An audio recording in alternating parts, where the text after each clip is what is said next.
오늘 함께 은혜 나눌 본문 말씀은 출애굽기 15장 22절부터 25절 말씀입니다. 출애굽기 15장 22절부터 25절 말씀입니다.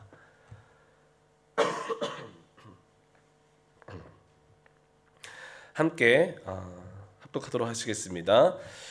모세가 홍해에서 이스라엘을 인도하매 그들이 나와서 수르 광야로 들어가서 거기서 사흘 길을 걸었으나 물을 얻지 못하고 마라에 이르렀더니 그곳 물이 써서 마시지 못하겠으므로 그 이름을 마라라 하였더라.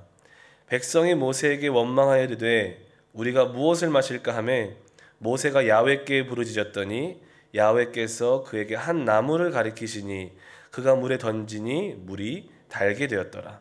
거기서 야훼께서 그들을 위하여 법도와 율례를 정하시고 그들을 시험하실세. 아멘.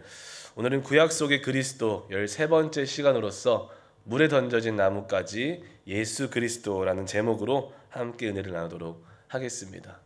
2주 전인 것 같습니다. 선교를 다녀와서 2주 전에 마지막으로 우리가 나누었던 내용은 이스라엘 민족이 홍해를 건너는 사건에 대해서 이야기를 나눴습니다.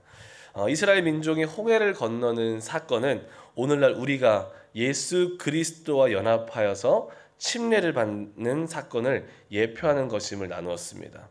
이와 같이 우리는 계속해서 구약의 크고 작은 사건과 사물과 인물들 속에서 예수 그리스도가 예표되어져 있다라는 것을 배우고 있고, 예수 그리스도를 담은 그 이야기를 통해서 오늘날 이 마지막 때를 살아가고 있는 우리 모든 성도님들에게 아주 귀한 교훈의 말씀을 하고 계심을 배우고 있습니다. 오늘 본문을 통해서 함께 나누고자 하는 내용은 이스라엘 민족이 홍해를 건너므로 하나님과 연합한 후에도 여전히 그들의 광야 생활 가운데 쓴물이 찾아왔다라는 것입니다. 그들이 만난 쓴물을 또한 달게 만들어 주시기 위해서 하나님은 그들에게 방법을 제시해 주시는 것을 볼 수가 있습니다.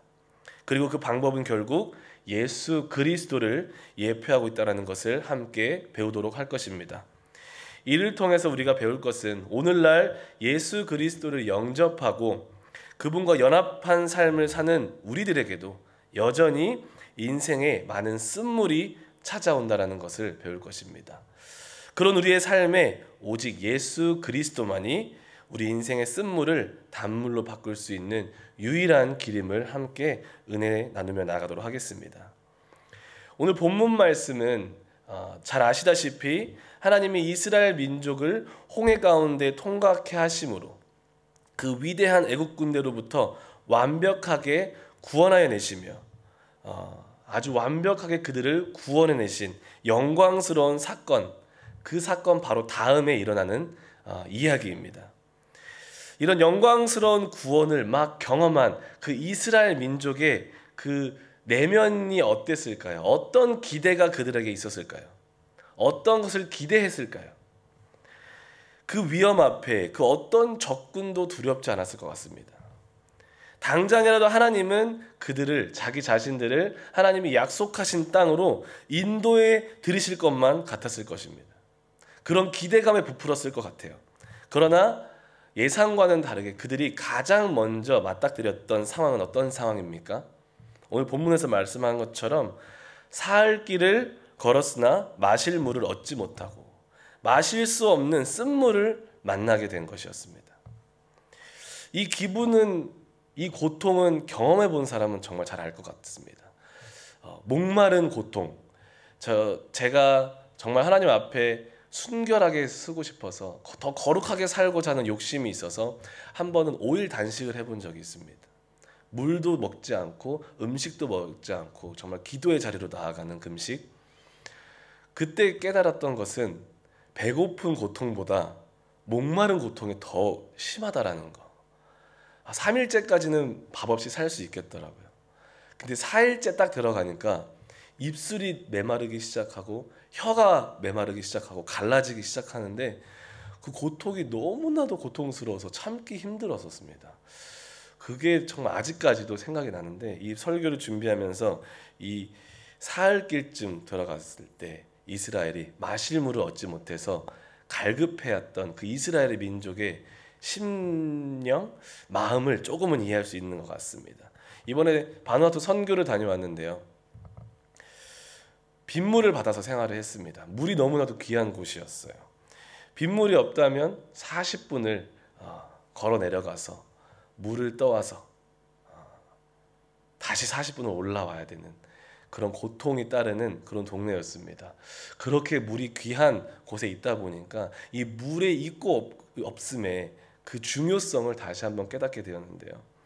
이스라엘 민족에게 있어서도 이 사흘길이라는 동안에 물을 얻지 못했다라는 것, 마실 물을 얻지 못했다라는 사실은 상당한 불편함과 상당한 고통과 어떻게 보면 그들에게 있어서 짜증이 밀려올 수 있는 그런 상황에 봉착했다라는 것을 우리는 알 수 있습니다.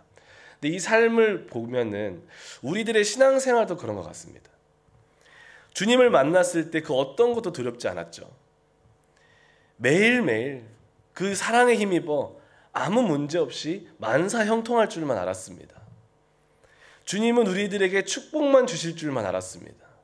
우리는 꽃길만 걸을 것만 같았습니다. 하지만 현실 속에 우리의 삶을 돌아봤을 때 여전히 우리 삶에 불쑥불쑥 찾아오는 수많은 어려움과 좌절들 그리고 쓴물들이 있지 않습니까?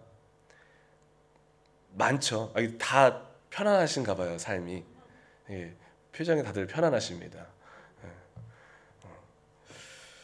셀 수 없는 많은 쓴물들을 우리가 경험하고 살지 않습니까? 그래서 오늘 본문 말씀은 그런 우리들에게 어떻게 그런 인생의 쓴물을 우리가 단물로 바꿀 수 있는지 그 방법을, 그 해답을 우리들에게 교훈해주고 있습니다. 첫 번째로 우리 출애굽기 15장 23절 오늘 본문 말씀 23절을 보게 되면 이렇게 말씀하십니다. 마라에 이르렀더니 그곳 물이 써서 마시지 못하겠으므로 그 이름을 마라라 하였더라 라고 말하고 있습니다.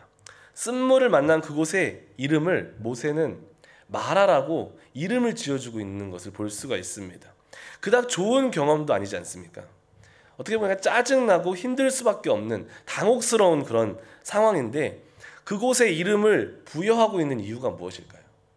굳이 그곳에 그 자리에 이름을 마라라고 이름을 지어주고 있는 이유가 무엇일까요? 그 순간을 기억하길 원했던 것 같습니다. 그 순간을 역사로 남기고 싶었던 것 같습니다. 모세 안에는 아무리 어렵고 원망이 나오는 순간 가운데에도 하나님의 하실 일을 기대하면서 그곳에 이름을 부여했던 것입니다. 하나님이 하실 일을 기억하기를 원했다라는 것을 우리는 발견할 수 있습니다. 우리 신앙생활에서도 마찬가지입니다. 주와 함께 걷는 그 길 가운데 닥쳐오는 순간순간 찾아오는 그 쓴물 앞에서 우리가 좌절과 실망과 원망의 말을 쏟아내기보다는 그 순간을 기억하기를 원합니다. 왜냐하면 그 순간을 우리에게 허락하셨다면 하나님께서 그 쓴물을 통해서 하실 일이 있다는 것을 기억했으면 좋겠습니다. 하나님이 반드시 나의 삶에 그 주어진 그 상황 가운데에서 그 상황을 통하여서 하나님의 영광을 보여내기 위한 그 하나님의 섭리가 있다는 것을 우리가 믿음으로 나아가기를 소망합니다. 그래서 아무리 어려운 순간일지라도 그 순간 하나하나를 우리 인생 가운데 기억했으면 좋겠습니다. 하나님이 하실 일이 있다. 하나님의 영광이 있는 그곳이다. 나의 삶이 그렇게 했을 때 우리의 삶이 하나님의 섭리와 하나님의 영광으로 가득 찰 줄 믿습니다. 그래서 둘째로 우리 인생의 쓴물을 만났을 때 우리가 어떻게 반응하느냐가 너무나도 중요합니다. 쓴물을 만났을 때 막 짜증내고 내 성질대로 막 입으로 쏟아내고 원망함을 토설하기보다는 하나님이 원하시는 반응으로 나아가기를 소망합니다. 오늘 본문 말씀 24절과 25절에 이렇게 말씀하십니다.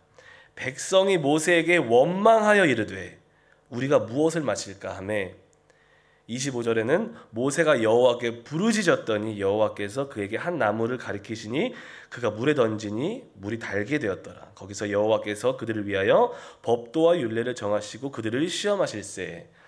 방금 읽은 두 구절에서 두 가지 반응을 볼 수 있습니다. 첫 번째는 백성의 반응이죠. 그들은 그 쓴물 앞에서 원망을 하기 시작합니다.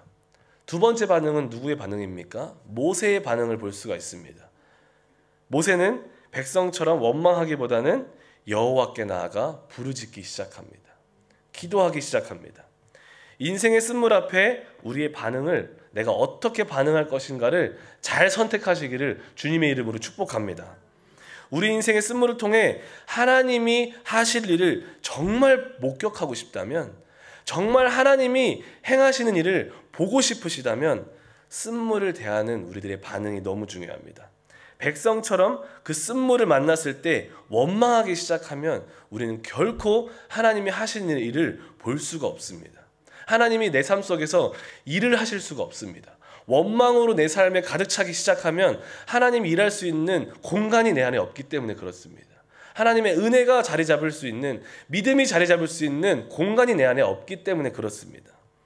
그렇게 모든 영적인 축복들이 끊어지게 됩니다.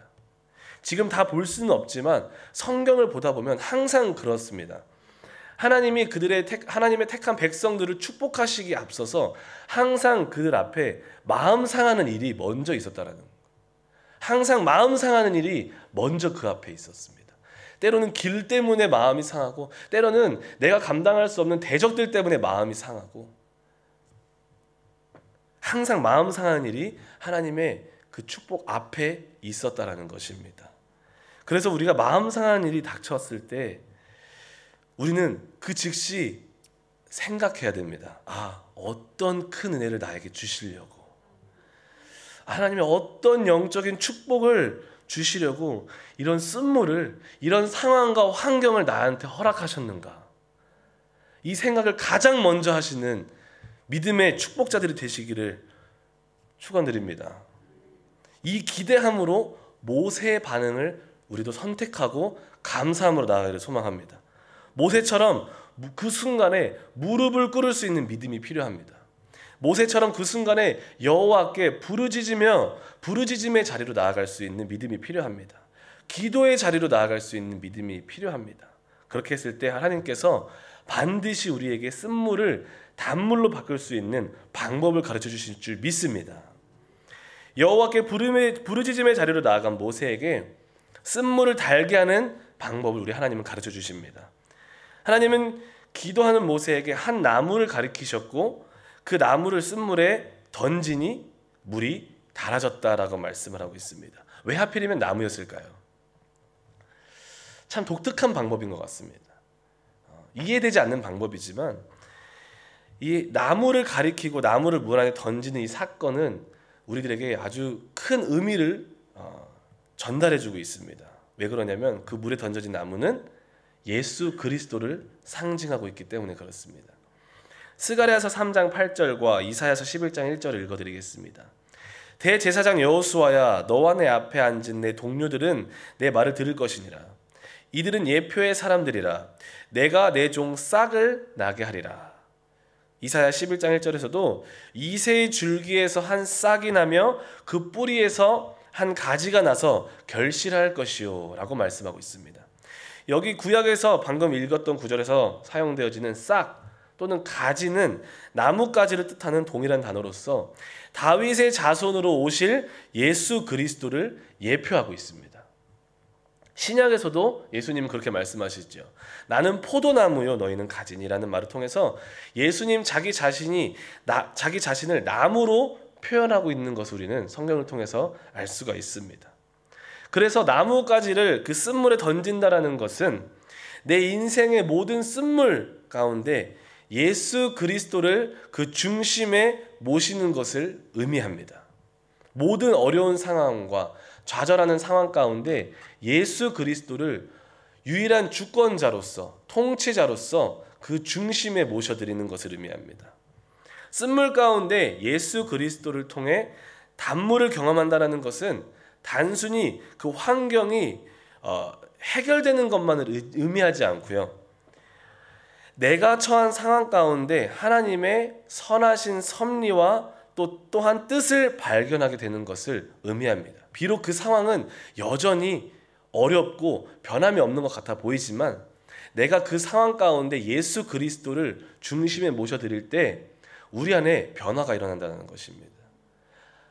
원망과 불평으로 가득 찰 수밖에 없었던 내 마음에 주님을 모셔드리니 그 상황을 통한 주님의 섭리와 주님이 나를 위한 뜻이 있으셨다라는 것을 발견하게 된다는 것입니다. 그래서 그 섭리와 뜻을 발견했을 때 아무리 어렵고 쓴 상황일지라도 주님이 함께함이 느껴지기 때문에 그 상황 자체도 달게 느껴지는 것입니다. 그런 경험을 해본 적이 있습니다. 너무 고통스러운 상황을 겪었던 적이 있어요. 그런데 한 가지 확실했던 것이 있어요. 지금 나와 예수님이 함께 하시구나. 그랬을 때 그 고통이 나에게는 고통이 아닌 거더라고요. 그래서 그런 고백을 한 적이 있어요. 주기철 목사님이 그런 고백이 아니셨을까 싶습니다. 가시밭 그 못밭을 걸어갈 때 주님과 함께하면 그 못밭도 꽃길이다. 향기 나는 꽃길이다 라는 고백. 조금은 이해됐던 경험이 있는데 그런 고백을 우리 모두도 할 수 있다는 것을 믿기를 축복합니다. 이번에 저희가 선교 일정 예를 안 들 수가 없는데요. 왜냐하면 선교 갔다 오면 선교에 대한 이야기를 많이 하게 되잖아요. 정말 선교 일정 가운데 이제 저기 선교 같이 다녀온 청년들이 오늘 왔는데 보면은 나 뜨거워질 것 같아서 정말 많은 쓴물을 만났습니다. 정말 많은 쓴물을 만났습니다. 그런데 그 가운데 그 쓴물 가운데 우리가 예상치 못했던 난관들, 어려움들 또는 오해와 아픔들이 있었는데 그 가운데 감사로 주님의 주권과 주님의 인도하심을 모든 대원들이 인정하고 믿음으로 반응할 때 우리 모든 대원들이 그 말도 안 되고 이해 안 되는 상황 속에서 하나님의 선하시고 완벽하신 섭리를 발견할 수 있었습니다. 두 가지 예를 들어드릴 건데요. 너무 많아서 지금 다 말씀을 못 드립니다. 두 가지인데 저희가 시드니에서 이제 포트빌라라는 섬에 도착했습니다. 거기서 저희가 총 한 42개의 박스를 선교 용품을 가지고 도착했는데요. 저희들의 일정은 어떤 일정이었냐면 도착한 날 그 포트빌라에서 하룻밤을 머물고 이제는 정말 우리가 선교를 할 그 다른 섬으로 국내선을 타고 이동해야 되는 그런 일정이었습니다. 그런데 저희가 그 첫 시드니에서 포트빌라 첫 번째 섬에 도착했을 때 저희 42개의 짐이 다 통과가 안 된 거예요. 거기서 저희가 어떤 신고를 안 하고 왔다고 다 그거를 공항에서 가지고 있어야 된다고 통과를 못 하게 된 거예요. 너무 당황스러웠습니다. 선교를 하기 위해서 가지고 간 건데 이거 못 쓰게 되면 어떡하나. 두려움이 앞섰고 걱정이 앞섰고 그런데 그 순간 가운데 우리 목사님부터 시작해서 우리 모든 장로님, 집사님, 모든 청년들이 감사하자라는 고백을 동일하게 하시더라고요. 누가 시키지도 않았는데 감사하자. 하나님의 뜻이 있고 하나님의 섭리가 있을 줄 믿다. 있음을 믿는다라는 마을 고백을 하는 것을 보면서 하나님이 하실 일이 있겠구나라는 생각을 했습니다. 아니나 다를까 저희가 짐을 찾지 못한 상태로 그 포트빌라에 있는 숙소로 이동을 했습니다. 근데 숙소를 가보니까 알겠더라고요. 그 42개의 짐을 놓을 수 있는 공간이 없었습니다. 그리고 하나님이 얼마나 선하셨던지 그 비가 너무나도 쏟아져가지고 그 42개의 짐을 우리가 지고 이고 가는 것을 하나님이 원치 않으셨던 것 같아요. 우리 힘들까봐. 그래서 그거를 공항을 다 사용하셔가지고 그 아무 문제 없이 그 짐을 공항이 그냥 맡아준 거예요. 그 다음날 우리는 그냥 60불 정도의 값어치를 내고 다 아무 문제 없이 42개의 박스를 찾아서 다음 장소로 이동할 수 있게 되었습니다. 그 가운데서 우리 모두가 감사의 기도를 드리면서 하나님이 지금 우리와 함께 계시는구나. 순간에 닥쳤던 그 쓴물 안에서 하나님을 모셔드리니 하나님의 섭리가 느껴지고 하나님께서 이미 그 상황을 주장하고 계셨음을 우리는 고백할 수 있었습니다.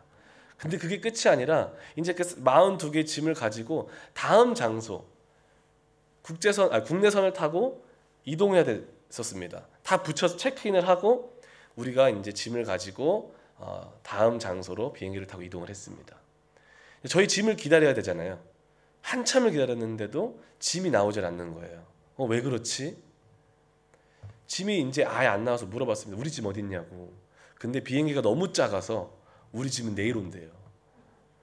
너무 당황스러운 거예요. 약간 어이가 상실되는 그 느낌 아시죠? 이거 뭐지? 그 순간에 약간 그 상대방에게 제 옛 모습이 막 욱도 막 올라오고 미스터 욱이 올라오고 그렇죠? 그럼에도 똑같이 동일하게 그 섭리와 은혜를 경험했던 대원들이 감사하기 시작합니다. 하나님의 뜻이 있을 거야. 아니나 다를까 저희가 그 다음 날 오기로 하고 그 불필요한 수고를 감수하겠다고 하고 이제 저희를 기다리고 있던 트럭에 탔습니다. 트럭에 사람들 여기는 트럭 안에 타잖아요. 저희는 트럭 뒤에 탔어요. 그 짐 싣는 칸에. 호주에서는 불가능한 행위를 저희가 하고 왔습니다. 그 뒤에 타고 쭉 가는데 딱 출발하는 그 순간부터 태풍이 몰아치기 시작합니다. 어저께 내렸던 그 짧게 내렸던 그 비의 한 3배 정도 되는 비였던 것 같아요. 비로 뺨을 맞은 느낌. 너무 아팠어요. 너무 갑작스럽게 때려가지고. 그렇게 많은 비가 40분 동안 저희가 이동을 했는데 끊임없이 내리더라고요. 그때 하나님께 감사할 수밖에 없었습니다. 만약에 그날 우리가 42개 박스를 찾아서 짐을 싣고 왔다면 아무리 가지고 왔어도 우리는 그 짐을 선교용품을 선교를 위해서 쓸 수가 없었습니다. 의료용품, 우리 키즈 사역을 위한 용품, 우리 배낭, 침낭 다. 물론 그날 우리가 짐이 없었기 때문에 그날 하루는 우리가 맨 바닥에서 콘크리트 바닥에서 천막 같은 거 하나 깔고 잘 수밖에 없는 아픔이 있었고 고통이 있었지만 결국에는 그 고통을 통해서 하나님은 이 선교를 책임지고 계셨다는 것을 우리들에게 가르쳐 주셨습니다. 너무 감사했습니다. 그래서 이렇게 쓴물 앞에서 우리가 기억해야 될 것은 하나님이 이 나에게 주신 이 쓴물 중심에 계시는구나. 하나님의 섭리가 있고 하나님의 뜻이 있구나. 우리가 그렇게 모세의 반응으로 나아갈 때 더 순간의 고통은 있을 수 있지만 순간의 불편함과 눈물 흘림은 있을 수 있지만 그럼에도 우리 안에 믿음의 고백으로 나아갔으면 좋겠습니다.